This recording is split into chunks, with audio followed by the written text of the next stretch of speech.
उर्दू की प्रसिद्ध कथाकार इस्मत चुगताई की विवादास्पद कहानी लिहाफ का पाठ प्रस्तुत किया जाएगा। दरअसल भारतीय उपमहाद्वीप के साहित्य संसार में इस्मत चुगताई का नाम किसी परिचय का मोहताज नहीं। हालांकि इस्मत चुगताई की पहचान उर्दू कहानीकार के रूप में है, लेकिन उनकी कहानियाँ उर्दू के समान ही हिंदी भाषा और साहित्य में पढ़ी और पसंद की जाती हैं। इस्मत चुगताई को उर्दू कथा साहित्य की महत्वपूर्ण लेकिन विवादास्पद कथाकार के रूप में पहचाना जाता है। उनकी विवादास्पद कहानी को इस संदर्भ में रेखांकित किया जा सकता है। दरअसल इसे उर्दू की पहली लेस्बियन संबंधों पर आधारित कहानी के रूप में जाना जाता है। ये कहानी जब अदब लतीफ़ में पहली बार प्रकाशित हुई तो जैसी कि परंपरा थी, इस पर कोर्ट में केस कर दिया गया और इसमें इस्मत की जीत हुई। परंतु उल्लेखनीय ये है कि लिहाफ कहानी न केवल इसलिए महत्वपूर्ण है कि इसमें लेस्बियन प्यार की अभिव्यक्ति की हिम्मत दिखाई गई है, बल्कि ये कहानी बहुत ही दिलचस्प और यथार्थ के धरातल पर लिखी गई है। जिसने भी इस कहानी को पढ़ा वो निश्चित ही उसका मुरीद हो गया। इस्मत चुगताई वास्तव में स्त्रीवादी रचनाकार थीं। लब्बो-लुआब ये है कि इस्मत चुगताई जहां एक तरफ सामाजिक सरोकारों को अपनी कहानियों के माध्यम से अभिव्यक्ति प्रदान करती हैं और ख़ास तौर से मुस्लिम मध्य और निम्न वर्ग की स्त्री के जीवन के विविध संदर्भों को विविध रूपों में उसकी तमाम अच्छाइयों और बुराइयों को बड़ी ही बेबाकी से आवाज़ देती हैं, वो काबिले तारीफ है। गौरतलब ये भी है कि गंभीर मुद्दों के बावजूद उनकी कहानियाँ बोझिल नहीं होती हैं। उनके संवाद बड़े चुटीले और मारक होते हैं।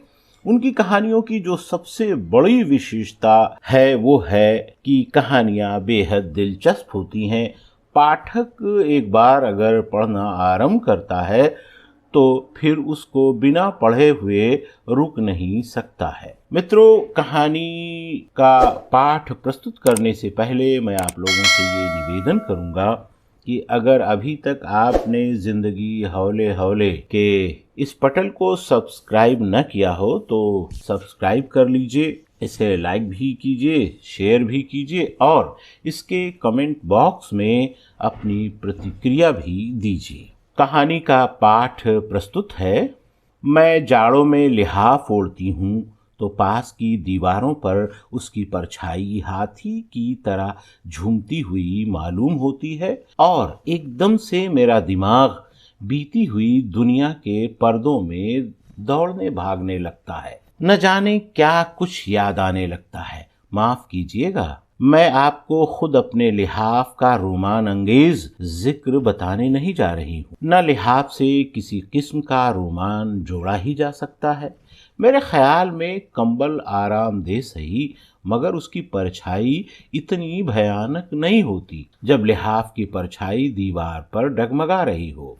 ये तब का जिक्र है जब मैं छोटी सी थी और दिन भर भाइयों और उनके दोस्तों के साथ मार कुटाई में गुजार दिया करती थी। कभी कभी मुझे ख्याल आता कि मैं कमबख्त इतनी लड़का क्यों हूँ इस उम्र में, जबकि मेरी और बहनें आशिक जमा कर रही थीं।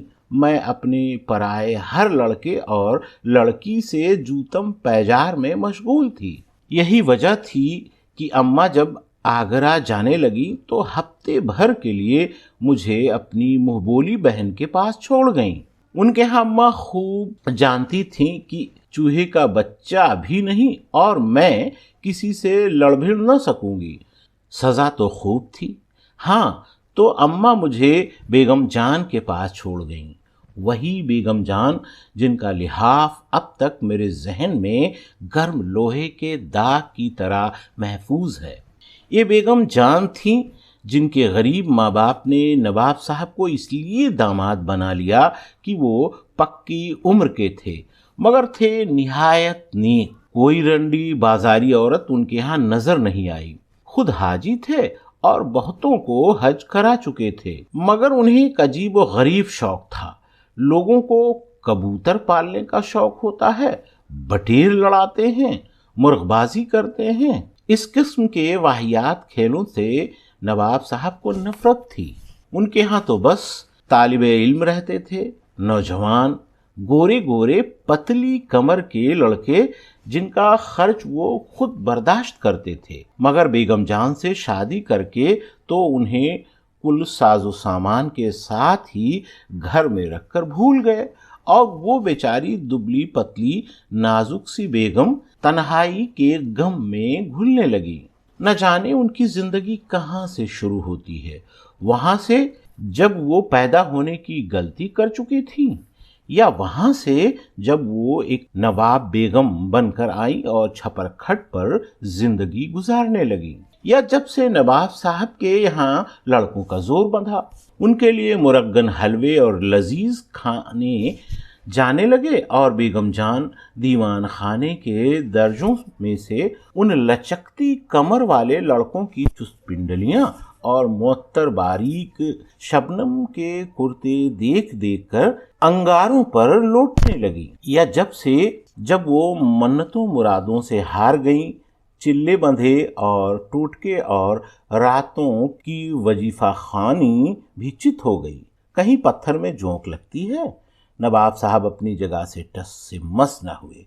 फिर बेगम जान का दिल टूट गया और वो इल्म की तरफ मुतवज्जा हुई, लेकिन यहाँ भी उन्हें कुछ न मिला।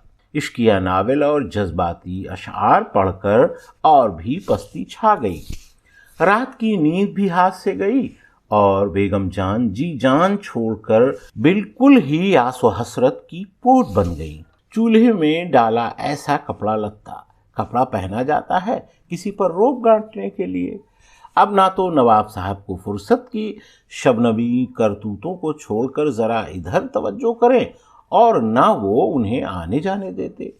जब से बेगम जान ब्याह कर आई थीं, रिश्तेदार आकर महीनों रहते और चले जाते, मगर वो बेचारी कैद की कैद रहती। उन रिश्तेदारों को देखकर और भी उनका खून जलता था कि सब के सब मजे से माल उड़ाने, उम्दा घी निगलने, जाड़ों का साजो सामान बनवाने आन मरते और बावजूद नई रुई के लिहाफ के पड़ी सर्दी में अकड़ा करती। हर करवट पर लिहाफ नई नई सूरतें बनाकर दीवार पर साया डालता, मगर कोई भी साया ऐसा न था जो उन्हें जिंदा रखने के लिए काफी हो। मगर क्यों जिए फिर कोई जिंदगी? जान की जिंदगी जो थी जीना बदा था, नसीबों में वो फिर जीने लगी और खूब जी। रब्बो ने उन्हें नीचे गिरते गिरते संभाल लिया। चुटपुट देखते देखते उनका सूखा जिस्म हरा होना शुरू हुआ, गाल चमक उठे और हुस्न फूट निकला। एक अजीबो गरीब तेल की मालिश से बेगम जान में जिंदगी की झलक आई। माफ कीजिए, उस तेल का नुस्खा आपको बेहतरीन से बेहतरीन रिसाले में भी न मिलेगा।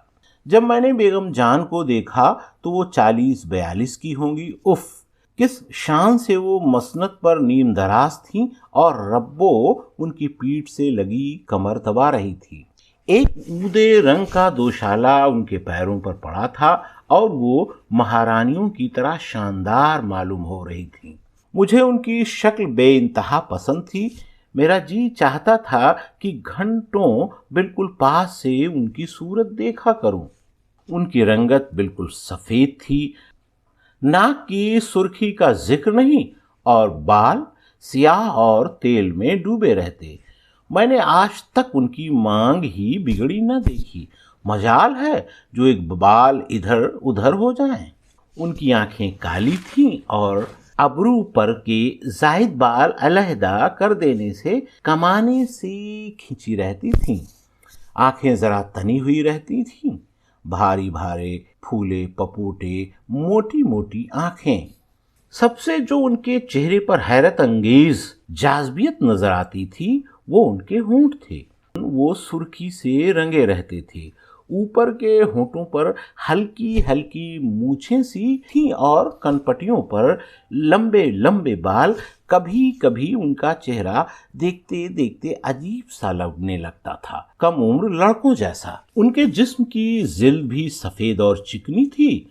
मालूम होता था किसी ने कसकर टांके लगा दिए हों। उम्मूमन वो अपनी पिंडलियां खुजलाने के लिए खोलती। मैं चुपके चुपके उनकी चमक देखा करती। उनका कद बहुत लंबा था और फिर गोश्त होने की वजह से वो बहुत ही लंबी चौड़ी मालूम होती थी, लेकिन बहुत मुतनासिब और ढला हुआ जिस्म था। बड़े बड़े चिकने और सफेद हाथ और सुडौल कमर। तो रब्बो उनकी पीठ खुजाया करती थी, यानी घंटों उनकी पीठ खुजाती। पीठ खुजवाना भी जिंदगी की जरूरियात में से था, बल्कि शायद जरूरियात जिंदगी से भी ज्यादा। रब्बो को घर का और कोई काम न था, बस वो सारे वक्त उनके छपरखट पर बैठी कभी पैर, कभी सर और कभी जिस्म के दूसरे हिस्से को दबाया करती थी। कभी तो मेरा दिल हौल उठता था जब देखो रब्बो कुछ न कुछ दबा रही है या मालिश कर रही है। कोई दूसरा होता तो न जाने क्या होता। मैं अपना कहती हूँ, कोई इतना छुए भी तो मेरा जिस्म सड़ गल के खत्म हो जाए। और फिर ये रोज रोज की मालिश काफी नहीं थी। जिस रोज बेगम जान नहाती थी, या अल्लाह, बस 2 घंटा पहले से तेल और खुशबूदार उपटनों की मालिश शुरू हो जाती, और इतनी होती कि मेरा तो तखय्युल से ही दिल टूट जाता। कमरे के दरवाजे बंद करके अंगीठियां सुलगती और चलता मालिश का दौर। और उमूमन सिर्फ रब्बो ही रहती, बाकी की नौकरानियां बड़बड़ाती दरवाजे पर से ही जरूरत की चीजें दे जाती। बात यह भी थी कि बेगम जान को खुजली का मर्ज था। बेचारी को ऐसी खुजली होती थी और हजारों तेल और उपटन मले जाते थे, मगर खुजली थी कि कायम। डॉक्टर हकीम कहते कुछ भी नहीं, जिस्म साफ चट पड़ा है। हाँ, कोई जिल्द अंदर बीमारी हो तो खैर। नहीं भाई, ये डॉक्टर तुम ये पागल, कोई आपके दुश्मनों को मर्ज है, अल्लाह रखे खून में गर्मी है, रब्बो मुस्कुराकर कहती और महीन महीन नजरों से बेगम जान को घूरती। ओ ये रब्बो, जितनी ये बेगम जान गोरी उतनी ही ये काली थी, जितनी ये बेगम जान सफेद थी उतनी ही ये सुर्ख, बस जैसे तपा हुआ लोहा। हल्के हल्के चेचक के दाग, गठा हुआ ठोस जिस्म, फुर्तीले छोटे छोटे हाथ, कसी हुई छोटी सी तूं, बड़े बड़े फूले हुए होंठ जो हमेशा नमी में डूबे रहते और जिसमें अजीब घबराने वाली बू के शरारे निकलते रहते थे। और ये नथुने थे फूले हुए, हाथ किस कदर फुर्तीले थे। अभी कमर पर तो वो लीजिए फिसल कर गए कूल्हों पर, वहां रपटे रानों पर और फिर दौड़ टखनों की तरफ। मैं तो जब भी बेगम जान के पास बैठती यही देखती थी कि अब उनके हाथ कहाँ हैं और क्या कर रहे हैं। गर्मी जाड़े बेगम जान हैदराबादी जाली कारगे के कुर्ते पहनती, गहरे रंग के पजामे और सफेद झाक से कुर्ते और पंखा भी चलता हो। फिर वो हल्की दुलाई जरूर जिस्म पर ढके रहती थी। उन्हें जाड़ा बहुत पसंद था। जाड़े में मुझे उनके यहाँ अच्छा मालूम होता। वो हिलती जुलती बहुत कम थी, कालीन पर लेटी हैं, पीठ खुजा रही हैं, खुश्क मेवे चबा रही और बस। रब्बों से दूसरी सारी नौकरानियां खार खाती थी। चुड़ैल बेगम जान के साथ खाती, साथ उठती बैठती और माशाअल्लाह साथ ही सोती थी। रब्बो और बेगम जान आम जलवों और मजमुओं की दिलचस्प गुफ्तगू का मौजू थी। जहां उन दोनों का जिक्र आया और कह कहे उठे। ये लोग न जाने क्या क्या चटके गरीब पर उड़ाते, मगर वो दुनिया में किसी से मिलती ना थी। वहां तो बस वो थी और उनकी खुजली। मैंने कहा कि उस वक्त मैं काफी छोटी थी और बेगम जान पर फिदा। वो मुझे बहुत प्यार करती थी। इत्तफाक से अम्मा आगरे गई। उन्हें मालूम था कि अकेले घर में भाइयों से मार कटाई होगी, मारी मारी फिरूंगी, इसलिए वो हफ्ते भर के लिए बेगम जान के पास छोड़ गई। मैं भी खुश और बेगम जान भी खुश। आखिर को अम्मा की भाभी बनी हुई थी। सवाल ये उठा कि मैं सोऊं कहाँ। कुदरती तौर पर बेगम जान के कमरे में, लिहाजा मेरे लिए भी उनके छपर खट से लगाकर छोटी सी पलंगड़ी डाल दी गई। 11 बजे तक तो बातें करते रहे। मैं और बेगम जान ताश खेलते रहे और फिर मैं सोने के लिए अपने पलंग पर चली गई। और जब मैं सोई तो रब्बो वैसी ही बैठी उनकी पीठ खुजा रही थी। भंगन कहीं की। मैंने सोचा, रात को मेरी एकदम से आंख खुली तो मुझे अजीब तरह का डर लगने लगा। कमरे में घुप अंधेरा और उधर अंधेरे में बेगम जान का लिहाफ ऐसे हिल रहा था जैसे उसमें हाथी बंद हो। बेगम जान, मैंने डरी हुई आवाज निकाली। हाथ हिलना बंद हो गया, लिहाफ नीचे दब गया। क्या है, सो रहो? बेगम जान ने वहीं से आवाज दी। डर लग रहा है, मैंने चूहे की सी आवाज में कहा। सो जाओ, डर की क्या बात है, आयतल कुर्सी पढ़ लो। अच्छा, मैंने जल्दी जल्दी आयतल कुर्सी पढ़ी, मगर यलमू मबैना पर दफ्फतन आकर अटक गई। हालांकि मुझे उस वक्त पूरी याद थी। तुम्हारे पास आ जाऊं बेगम जान? नहीं बेटी, सो रहो, जरा सख्ती से कहा। और फिर 2 आदमियों के खुसर फुसर करने की आवाज सुनाई देने लगी। हाय रे, दूसरा कौन? मैं और भी डरी। बेगम जान, चोर तो नहीं? सो जाओ बेटा। कैसा चोर? रब्बो की आवाज आई। मैं जल्दी से लिहाफ में मुंह डालकर सो गई। सुबह मेरे जहन में रात के खौफनाक नज़ारे का ख्याल भी न रहा। मैं हमेशा की वहमी हूँ। रात को डरना, उठ उठ कर भागना और बड़बड़ाना तो बचपन में रोज ही होता था। सब तो कहते थे कि मुझ पर भूतों का साया हो गया, लिहाजा मुझे ये ख्याल भी न रहा। सुबह को लिहाफ बिल्कुल मासूम नजर आ रहा था, मगर दूसरी रात मेरी आंख खुली तो रब्बो और बेगम जान में कुछ झगड़ा बड़ी खामोशी से छपड़खट पर ही तय हो रहा था और मुझे खाक न समझ आया। और क्या फैसला हुआ? रब्बो हिचकियां लेकर रोई, फिर बिल्ली की तरह चिड़चिड़ रिकाबी चाटने जैसी आवाजें आने लगीं। ओह, मैं घबरा कर सो गई। आज रब्बो अपने बेटे से मिलने गई हुई थी। वो बड़ा झगड़ालू था। बहुत कुछ बेगम जान ने किया, उसे दुगान करवाई, गांव में लगाया, मगर वो किसी तरह मानता ही न था। नवाब साहब के यहाँ कुछ दिन रहा, खूब जोड़े भागे भी बने। न जाने क्यों ऐसा भागा कि रब्बो से मिलने भी न आता था। लिहाजा रब्बो ही अपने किसी रिश्तेदार के यहाँ उससे मिलने गई थी। बेगम जान न जाने देती, मगर रब्बो भी मजबूर हो गई। सारा दिन बेगम जान परेशान रही। उनका जोड़ जोड़ टूटता रहा। किसी का छूना भी उन्हें न भाता था। उन्होंने खाना भी ना खाया और सारा दिन उदास पड़ी रहीं। मैं खुजा दूं, सच कहती हूँ, मैंने बड़े शौक से ताश के पत्ते बांटते हुए कहा। बेगम जान मुझे गौर से देखने लगी। मैं थोड़ी देर खुजाती रही और बेगम जान चुपकी लेटी रही। दूसरे दिन रब्बो को आना था, मगर वो आज भी गायब थी। बेगम जान का मिजाज चिड़चिड़ा होता गया। चाय पी पी कर उन्होंने सर में दर्द कर लिया। मैं फिर खुजाने लगी। उनकी पीठ चिकनी मेज की तख्ती जैसी पीठ। मैं हौले हौले खुजाती रही। उनका काम करके कैसी खुश होती थी। जरा जोर से खुजाओ, बंद खोल दो, बेगम जान बोली। इधर है, जरा शाने के नीचे। हाँ वहां भाई। वाह हा हा। वो सुरूर में ठंडी ठंडी सांसें लेकर इत्मीनान का इजहार करने लगी। और इधर, हालांकि बेगम जान का हाथ खूब जा सकता था, मगर वो मुझसे ही खुजवा रही थी और मुझे उल्टा फख्र हो रहा था। यहाँ वही तुम तो गुदगुदी करती हो। वाह, वो हंसी। मैं बातें भी कर रही थी और खुजा भी रही थी। तुम्हें कल बाजार भेजूंगी, क्या लोगी? वही सोती जागती गुड़िया? नहीं बेगम जान, मैं तो गुड़िया नहीं लेती। क्या बच्चा हूं अब मैं? बच्चा नहीं तो क्या बूढ़ी हो गई? वो हंसी। गुड़िया नहीं तो बबुआ लेना और कपड़े पहनाना खुद। मैं दूंगी तुम्हें बहुत से कपड़े, सुना? उन्होंने करवट ली।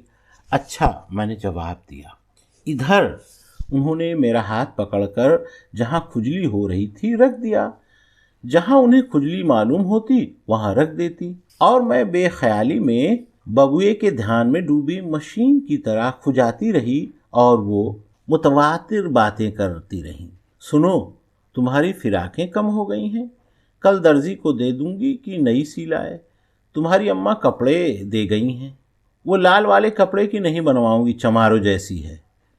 मैं बकवास कर रही थी और मेरा हाथ न जाने कहाँ से कहाँ पहुंचा। बातों बातों में मुझे भी मालूम न हुआ बेगम जान तो चिट लेती थी। अरे, मैंने जल्दी से हाथ खींच लिया।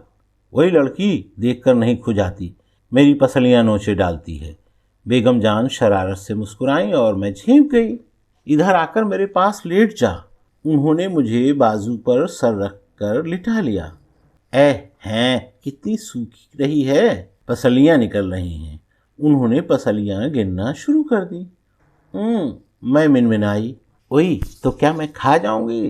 कैसा तंग स्वेटर बुना है, गर्म बनियान भी नहीं पहना तुमने। मैं कुल बुनाने लगी। कितनी पसलियां होती हैं? उन्होंने बात बदली।